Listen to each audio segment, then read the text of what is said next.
अस्सलाम वालेकुम स्टूडेंट्स, आज हम 10th क्लास की फ़िज़िक्स का लेक्चर नंबर 18 स्टार्ट करेंगे। कल के लेक्चर में हमने न्यूमेरिकल्स किए थे और हमारा एक्सरसाइज का सिर्फ एक न्यूमेरिकल रह गया, न्यूमेरिकल नंबर 9। आज हम न्यूमेरिकल नंबर 9 देखेंगे।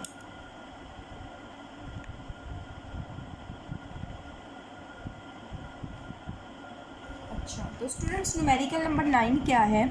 न्यूमेरिकल नंबर 9 है 2 capacitors of capacitance 6 microfarad and 12 microfarad are connected in series. दो कैपेसिटर हैं, एक की जो कैपेसिटेंस है वो 6 माइक्रोफैरड है, दूसरे की जो कैपेसिटेंस है वो 12 माइक्रोफैरड है और उनको सीरीज़ में जोड़ा गया है विथ 12 वोल्ट बैटरी। एक ऐसी बैटरी के साथ जो कितने वोल्टेज की है, 12 वोल्ट की उसकी बैटरी है। Find the equivalent capacitance of the combination. इस जोड़ की इक्विवेलेंट कैपेसिटेंस मालूम करें। Find the charge and potential difference across each capacitor. दोनों कैपेसिटर्स में चार्ज और पोटेंशियल डिफरेंस भी मालूम करें। अब स्टूडेंट्स हम क्या करेंगे, सबसे पहले हम डाटा लिखते हैं। हमें कैपेसिटेंस की वैल्यू दी गई है C1, हम लिख लेंगे 6 माइक्रोफैरड। C2 कितना दिया गया है, 12 माइक्रोफैरड। ठीक है, 6 माइक्रोफैरड का क्या मतलब है, 6 मल्टीप्लाई बाय 10 की पावर -6 फैरड। और स्टूडेंट्स 12 माइक्रोफैरड इक्वल होगा 12 मल्टीप्लाई बाय 10 की पावर -6 फैरड। स्टूडेंट्स ये वाला न्यूमेरिकल का जो डाटा है ना, वो बेसिकली आपके 10th न्यूमेरिकल की तरह, उसमें भी 6 माइक्रोफैरड और 12 माइक्रोफैरड दिया गया था। लेकिन क्या था कि वो पैरेलल कम्बिनेशन था और यहाँ पे सीरीज़ कम्बिनेशन है। वहाँ भी वोल्टेज 12 वोल्ट है, यहाँ भी वोल्टेज 12 वोल्ट है। टू फाइंड, मालूम क्या करना है, सेम वही चीज़ें मालूम करनी है। इक्विवेलेंट कैपेसिटेंस मालूम करनी है, उसके अलावा हमें Q1 मालूम करना है, Q2 मालूम करना है, V1 मालूम करना है और V2 हमें फाइंड आउट करना है। स्टूडेंट्स उस दिन जो हमने 10th न्यूमेरिकल जो किया था, वो हमने देखा था कि उसमें जो आपके वोल्टेज होते थे वो सेम रहते थे। ठीक है, वोल्टेज जो थे वो सेम रहते थे, लेकिन यहाँ पे जो वोल्टेज हैं वो डिफरेंट होते हैं और चार्जेस सेम रहते हैं। आपने पढ़ा था सीरीज़ कम्बिनेशन के कैरेक्टरिस्टिक्स। अब सीरीज़ कम्बिनेशन की इक्विवेलेंट कैपेसिटेंस का फार्मूला होता है 1/CEQ is equal to 1/C1 plus 1/C2।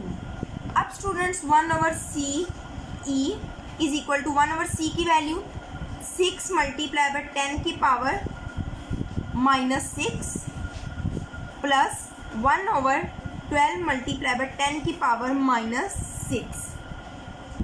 अब स्टूडेंट्स हम 6 और 12 का जब एलसीएम लेंगे तो वो 12 ही आएगा और साथ 10 की पावर -6 जो है वो वैसे ही हम कॉमन ले लेंगे। 12 इन दोनों का एलसीएम है, 10 की पावर -6 हमने कॉमन ले लिया, तो यहाँ पे क्या आएगा, यहाँ पे आएगा 2 और इधर 12 1 और 1 1 हो गया। ठीक है स्टूडेंट्स, ये आपके पास आ गया। अब 1/CE is equal to this आ गया। So 1/CE is equal to 2 + 1 क्या होता है 3 डिवाइडेड बाय 12 मल्टीप्लाई बाय 10 की पावर -6।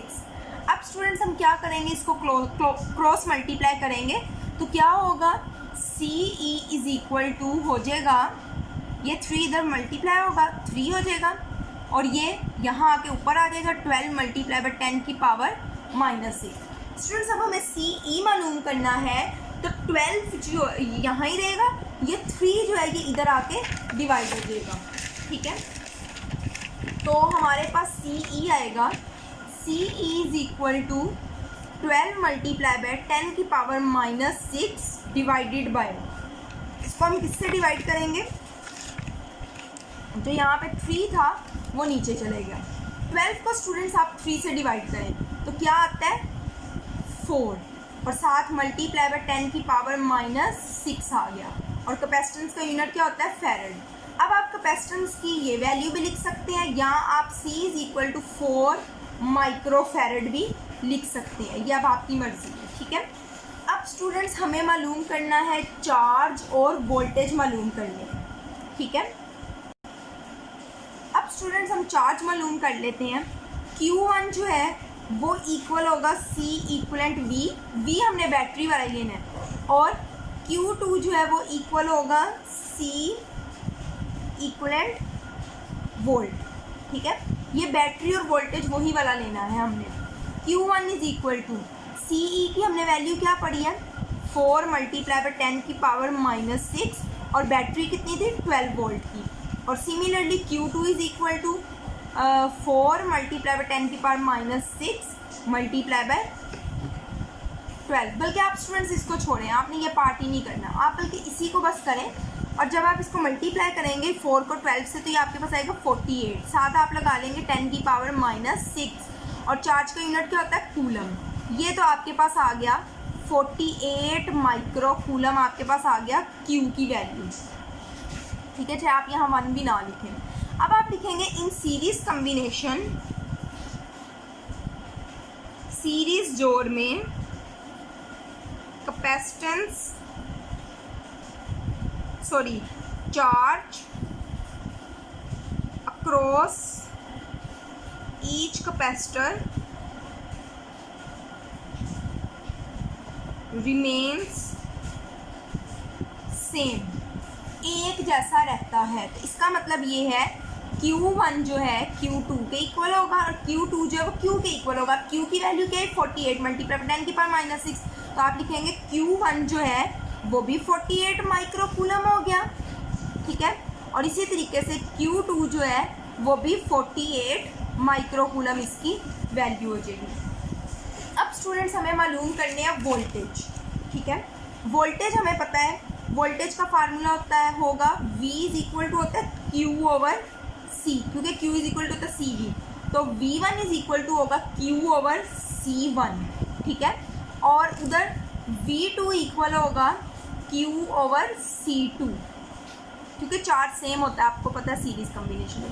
अब Q की वैल्यू क्या दी गई है 48 मल्टीप्लाई बाय 10 की पावर -6 और C1 की वैल्यू हमने क्या पढ़ी थी, C1 की वैल्यू हमने 6 पढ़ी थी, 6 मल्टीप्लाई बाय 10 की पावर -6। अब V2 Q की वैल्यू वही 48 मल्टीप्लाई बाय 10 की पावर -6 और C2 की वैल्यू क्या दी गई है 12 मल्टीप्लाई बाय 10 की पावर -6। अब स्टूडेंट्स आप 48 को जब 6 से डिवाइड करेंगे तो आपके पास आएगा 8 और 10 की पावर -6 से कट गया तो ये आपके पास आ गया 8 वोल्ट, इसका आंसर आ गया। अब स्टूडेंट्स आप 48 को जब 12 से डिवाइड करेंगे तो आपके पास आएगा 4 और 10 की पावर -6, 10 की पावर -6 से कट गया तो ये आपके पास V2 की जो वैल्यू आएगी वो आएगी 4 वोल्ट। तो स्टूडेंट्स ये आपका जो है 9th न्यूमेरिकल कंप्लीट हो गया। हमने एक्सरसाइज के सारे न्यूमेरिकल्स कर लिए हैं। अब जो हम टॉपिक थोड़ा सा स्टार्ट करेंगे कंप्लीट, इंशाल्लाह इसको कल करेंगे, वो है डिफरेंट टाइप्स ऑफ कैपेसिटर की मुख्तलिफ इकसाम। अब हमने कैपेसिटर का जो कंस्ट्रक्शन पढ़ी थी वो पैरेलल पढ़ी थी कि इस तरीके से एक प्लेट पड़ी होती है और साथ इस तरीके से प्लेट होती है, पैरेलल प्लेट कैपेसिटर इसको कहा जाता है। पैरेलल कम्बिनेशन की बात नहीं मैं करी, पैरेलल प्लेट कैपेसिटर। स्टूडेंट्स जब पैरेलल प्लेट कैपेसिटर होता है ना, वो आम तौर पे इस्तेमाल नहीं किया जाता। क्यों नहीं किया जाता? क्योंकि वो अपने अंदर ज़्यादा मिकदार में चार्ज स्टोर नहीं करता। अगर आपको ज़्यादा चार्ज स्टोर करना है तो उसका साइज़ बहुत बड़ा करना पड़ता है, मतलब बड़ी बड़ी प्लेट्स होंगी तो उस पर ज़्यादा चार्ज स्टोर होगा। उसकी बजाय हम दूसरे कैपेसिटर्स यूज़ करते हैं जिसमें ऐसा मटेरियल होता है जिसको इस तरह एक दूसरे के ऊपर लपेट देते हैं, फिर वो जब थोड़ी जगह पे, जैसे पेपर जो है उसको लपेट दिया जाए, इतना बड़ा पेपर थोड़ी सी जगह में पूरा आ जाएगा। तो इस तरीके से उस हर पूरे पेपर पे चार्ज स्टोर किया जा सकता है। अब हम पढ़ते हैं इसकी different types. Parallel plate capacitors are not commonly used in most devices. Parallel plate capacitor आमतौर पर बहुत से डिवाइसेस में इस्तेमाल नहीं किया जाता, because in order to store enough charge their size must be large which is not desirable. इसका चार्ज साइज जो है इतना ज़्यादा होना चाहिए जो आमतौर पर डिज़ायरेबल नहीं है। अब parallel plate capacitor has a dielectric between its plates.